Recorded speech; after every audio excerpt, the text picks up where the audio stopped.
Hello, my name is Ethan Fry, and this is a presentation going over the opinions I have developed and the data I've gathered during a midterm election tracking of the election for House of Representatives in Colorado's 6th Congressional District. To understand this race and to understand the issues in this race, we first have to understand who the candidates are. Those candidates being the incumbent representative, Mike Coffman, who is a Republican, and the challenging representative, Jason Crow, who is a Democrat. And this election will be held on November 6th, 2018. So, the incumbent representative, Mike Coffman. To understand Mike Coffman's background, it's mostly based in the Army. He served in the Army and the Marine Corps for a total of 20 years. And after serving the Army and the Marine Corps for a total of 7 years between the U.S. Army and the Army Reserve and 13 years between the U.S. Marine Corps and the Marine Corps Reserve, in 1994, he was elected to the Colorado State Senate, where he served as the chairman of the State Finance Committee.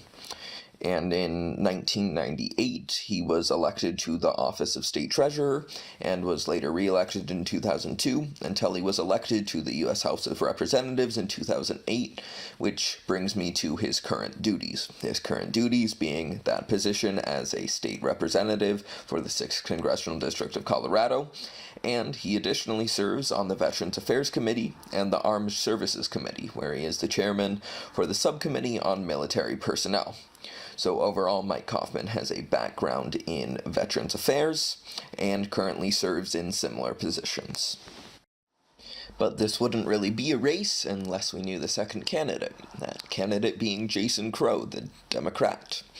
He enlisted in the National Guard and did construction work to mostly pay for college tuition, and then additionally served in the Army in Iraq after 9/11 and served 2 more tours of duty in Afghanistan. So, he has a very similar background to Mike Coffman. Currently, he also is involved in Veterans Affairs issues, very similar to Coffman. He advised Obama's re-election campaign on military and veterans issues, and additionally co-chaired 2 Veterans Affairs transition committees, including one for the Colorado Governor John Hickenlooper. He currently serves on the Colorado Board of Veterans Affairs, where he's been serving for 5 years, and he currently earns money through his job where he works in business law. But understanding the candidates is not exactly everything in a democracy, where the people who decide who gets elected to the position aren't the candidates, but the people voting. So that brings me on to the population of Colorado's 6th Congressional District. So to start off, it's a majority urban, 98% urban to be exact, and it has a large population with about 813,000. The ethnic background for this region of 813,000 is very similar to the rest of the United States, with about 70% white, 10% black, 7% Asian, and 20% Hispanic. As far as their voting history is concerned, they have been historically very Republican, as all representatives for this district have been Republican. And in presidential elections, they have been historically very Republican, although the most recent 2 races, they have voted more Democratic rather than Republican. And as a result, it may see a trend towards Jason Crow as a result. As far as GDP and economics are concerned in this region, they're relatively average, similar to the rest of Colorado. And to give a frame of reference, Colorado has a GDP of about $343 billion.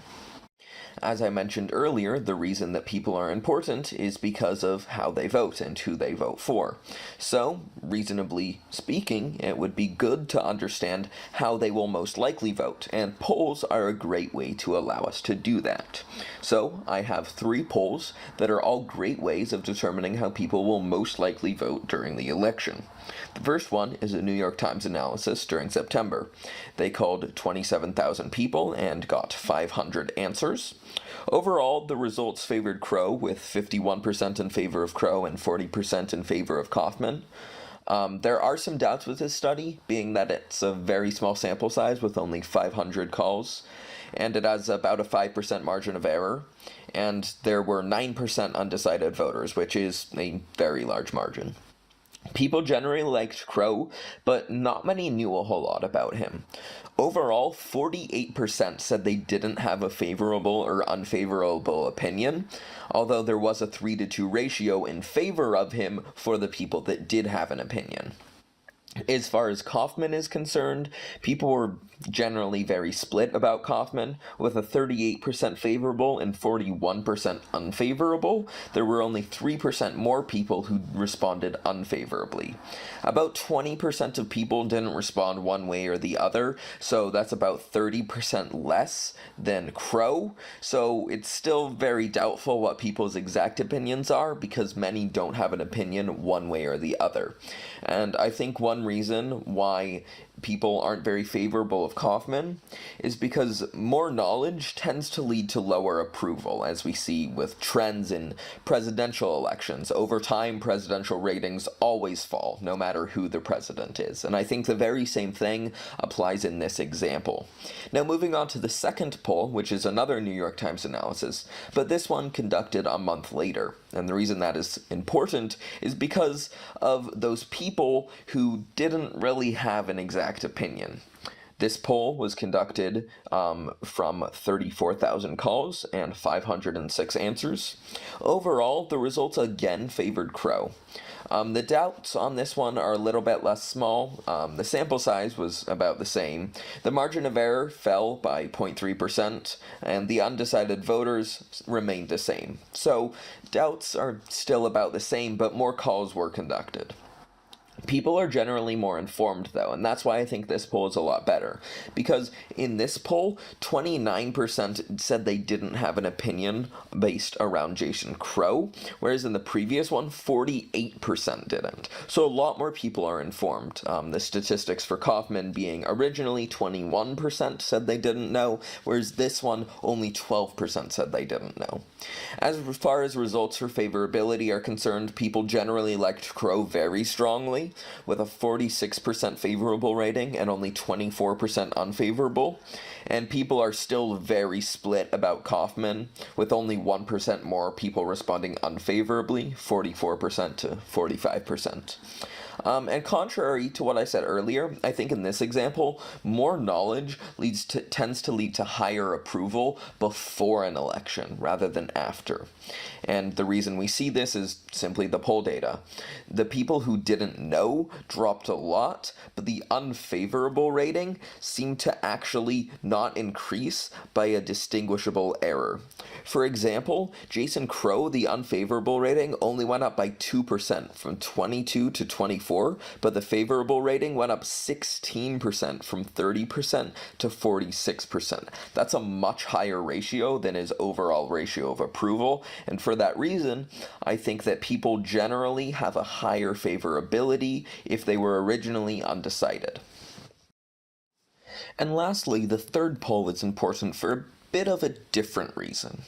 Now, this poll was conducted by the Public Policy Polling, and they are a Democratic agency, which clearly shows a little bit of a bias.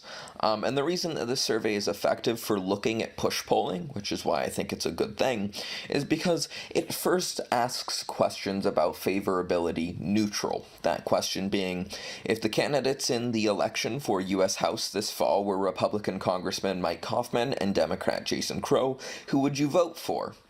And afterwards, they ask a second question, that being, would you be more or less likely to support a candidate who has pledged not to take any money from corporate special interests, or would it not make a difference? Now, this second question is to gauge people's opinions on favorability of candidates who receive campaign funds. And lastly, they ask the original question, but this time they provide additional information beforehand. That information being, Jason Crow is not taking a dime from corporate special interest PACs. His campaign is primarily funded by individuals. If elected, Jason Crow will work for the people of Colorado Colorado, not special interests in Washington. Mike Kaufman has accepted $1.6 million from corporate PACs and just voted to give corporations a huge tax cut. Having heard this, let me ask you again.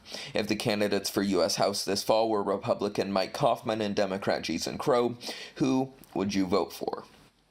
So, these questions, in this very specific order, allows us to determine the impact of push polling by seeing what people's original opinion were, how much people care about the individual issue, and then how much about being informed by the issue changed their opinion. So, the actual results here are that people very strongly dislike candidates who receive campaign funds.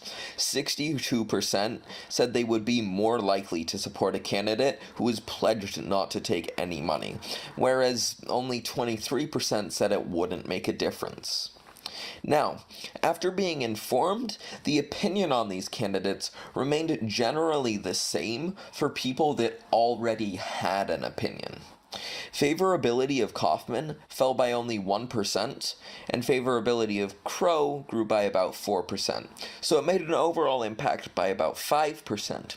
However, why this is important is because we see that undecided voters are impacted the most. Few voters changed their opinion against Kaufman, with his amount falling by only 1%. But over twice as many changed from being undecided to favoring Crow. So what we see is that push polling affects undecided voters. So this helps us get a better grasp on how people trying to manipulate the race would do so and what the effects have. This also gives us a better scope on the original two polls I mentioned, showing that that 1 month of time difference, push polls could have made a very big difference, as the amount of people that didn't know or didn't have an opinion on one candidate or the other fell by a massive amount, and as we see, push polling is one of the main ways that that amount falls. Now we have a general understanding of people's opinions, but why are people's opinions that way? Well, one of the main reasons is issues in the region. Now, Crow and Kaufman have debated, but the debates don't give the greatest view on the issues for that region. That being because the questions that they were asked were pre-written in all of the debates and time was limited. So instead, what we have to do to get an idea of the issues in that area are judged purely on the questions alone. Now, the questions brought up some very interesting ideas and issues in the region. The first one being candidate trustworthiness. Now, two of the things that influenced this issue were the voting history of Kaufman, where Crow claimed that Kaufman had always voted with Trump and wouldn't stand up to him, and the professional transparency of Crow, where he had deleted some of his earlier cases that he had worked on, and Kaufman said that he was working for corrupt businesses. So this brings up the issue of candidate trustworthiness and whether or not as a voter you can really trust who you're voting for to do what they say they will. Moving on to the second main issue is campaign funding, and specifically the issue of Citizens United in the United States and the application thereof. And the last question and the last issue that was brought up a lot in these debates was immigration. Although both Kaufman and Crow had very similar ideas on immigration, those being pro-immigration and trying to make Colorado better for immigrants.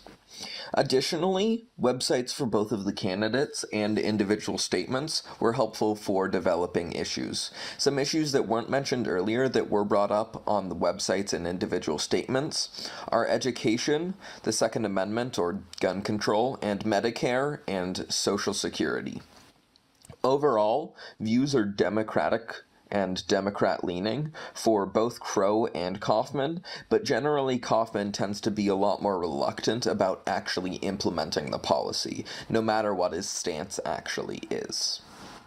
Another great way to see the issues that are brought up in this race and this region specifically are who the candidates are being supported and endorsed by.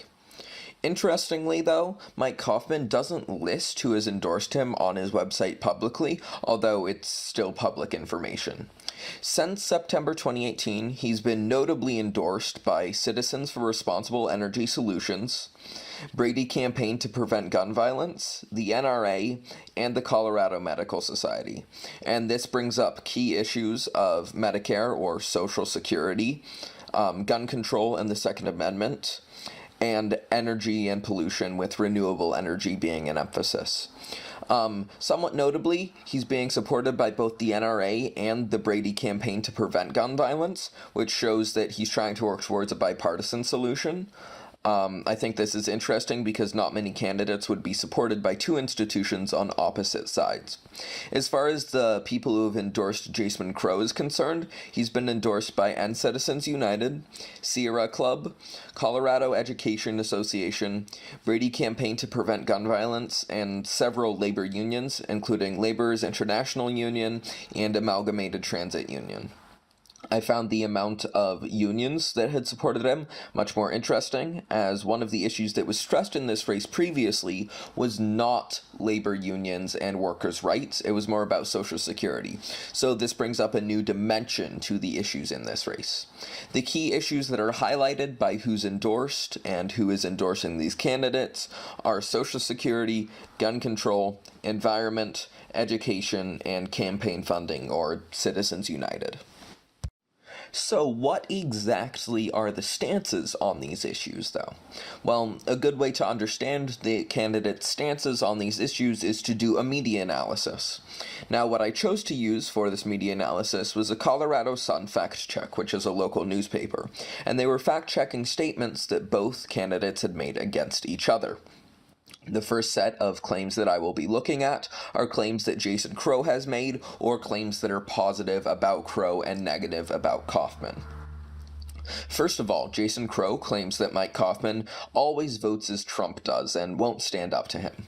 This claim is factually true, as 96% of the time Kaufman has voted with Trump, but it is misleading, because while Kaufman did vote with Trump for those times, that only accounts for 90 out of about 1,000 votes, and most of those votes were bipartisan. So it is factually true, but it is still misleading.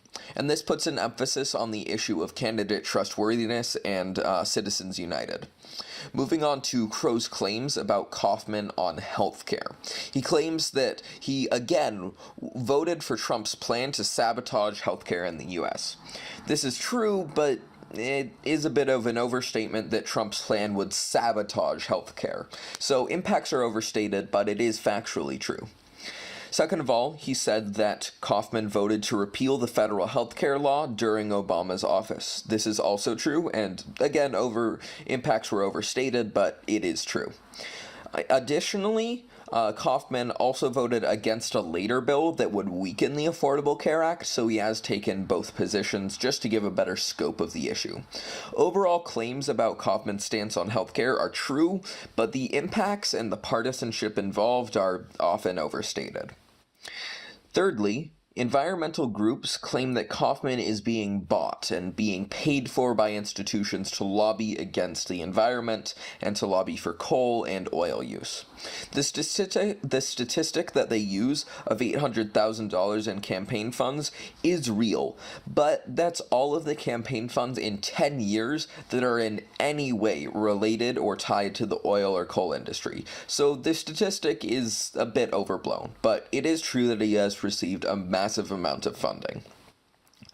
A bit of an extrapolation, though, is the fact that this money is buying his vote, as his votes generally depend on the specific regulations, the specific legislation, rather than, oh, I'm a Republican, I'm going to vote for coal and oil, and I'm just being bought by these people. It's more an issue of the actual wording of the legislation. Now lastly, Kaufman has received a lot of funds from the NRA, specifically more funds than any other House representative, being $41,650 since the 2008 election cycle. And this has also been stressed a lot by Crow. He says, he's being bought by these institutions. We can't see that he's being bought, but we can see that he's receiving a lot of money. Moving on to claims that are in support of Kaufman. Kaufman has continually emphasized his military service. He makes this a very big point in his voting and in his speeches, so I think that despite the fact he is a military veteran, the same is also true about Jason Crow, so I don't really know why he's emphasizing it, but he is. Secondarily, Kaufman claims that Crow is dishonest professionally. He says, quote, Jason Crow is a lawyer specializing in corruption, crooks, and conmen. That's who Jason Crow represents, end quote. He says that Jason Crow is very corrupt and awfully dishonest in his business dealings. Now, it is true that Jason Crow has represented businesses that were under federal investigation, but this claim is misleading as there's no proof of corruption, and he also represents other clients. It's not like he just represents businesses under federal investigation. Also, he's a business lawyer, so who he represents isn't necessarily representative of who he is. Moving on to the third main point that's brought up about Kaufman, he says that political groups claim Jason Crow is another all-talk, no-action politician. He does promise more than is realistic, but that's true of every politician. So I would argue that just because he's promising a lot doesn't mean he's not going to do anything. And this is misleading, as he hasn't actually held a position that gives him enough power to take action. So there's no way to know whether or not he's a politician that will take action rather than just talking. So it's misrepresentative to say that you know when no one can know. Lastly, an issue that has been stressed is that Crow has missed 1/3 of the meetings for the Colorado Board of Veterans Affairs while he's been in office. He's missed 17 of the 47 meetings. The majority of those absences were excused, however, the claim is true regardless. He was still absent from the meetings. He wasn't able to do his job. Now that we understand sufficient background about this race, that being the candidates and the specifics of who they are and what they stand for, the demographics of the area in the district that will be voting, some polling data to show what people generally feel like, analyze the impact of push polling, looked at some issues and who supports and endorses those issues and the candidates, and then lastly a media analysis looking at what these candidates are saying about themselves and the opposing candidate. We can actually begin to look at the results of the election and the effects and its ties to government and politics as a whole. In this election, Jason Crow won with a 54 margin versus 43% for Kaufman, according to CNN. He had a majority in more urban areas rather than the suburbs of the area, although the area as a whole was still very urban. This is both a key race and a flipped seat. It was originally Republican, as Mike Kaufman was the incumbent, and Jason Crow now has the seat. Because the Democrats have been able to gain a majority in the House of Representatives, it has massive implications on policy. Now, those impacts on policy, the key issues there are gun control, Citizens United, and surprisingly not much else for this district specifically, because their views mostly overlapped. So, while how much Kaufman actually changes policy might have been different, the issues on actual policy, so what they'll be changing, only differed on those two key issues. And the implications of those issues are still very important. Gun control is a massive issue in our country, and corporate funding is very widely talked about. So we still have policy implications that we can actually see that are real. And because of the scale of this race, it's going to get a lot more media attention, and it already has. And it sets precedent for the rest of Colorado and the rest of urban Colorado.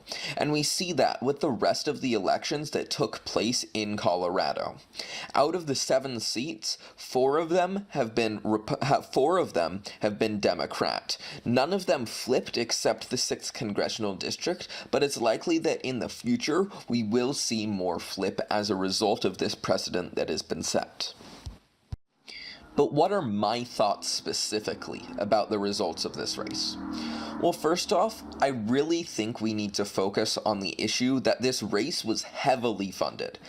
Any other race could have been funded just as much, and the margin of this race wasn't even that close. You could have focused on something that was a toss-up rather than a lean Democratic. And for the reason I think this one was, it's so that they can influence the political agenda, and more specifically, the voting precedent in urban Colorado. Now, I'm going to connect this to the discussion on class that we had on Thursday, the 15th, and I think that the way we can connect this is that we see that the people were passionate about these two main issues, these issues being Citizens United and gun control. And what those individual issues let us see is what people want to be on the political agenda. And because this election specifically was heavily funded, we see that that's also what institutions want to see on the political agenda. That's what everybody wants to see aside from the politicians. So which politician gets elected decides what exactly gets on to the political agenda. Secondly, this brings up questions about how much of a democracy the U.S. is. With Citizens United and candidate trust being such massive issues, we see that people really care about how much their vote matters.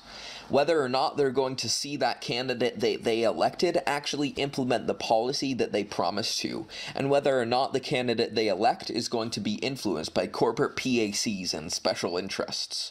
So I think it shows that people really care about America being a democracy. They care about traditional American values and whether or not their vote is being valued. Next, I think that a big issue is, with the candidates being so similar, it raises a lot of questions. These candidates both had very similar backgrounds and very similar current lives. They both served in the military, they both had an upbringing in Colorado, and they both work currently on veterans issues and not much else. So it brings up a couple of questions. The first of which being, was this to pander to voters?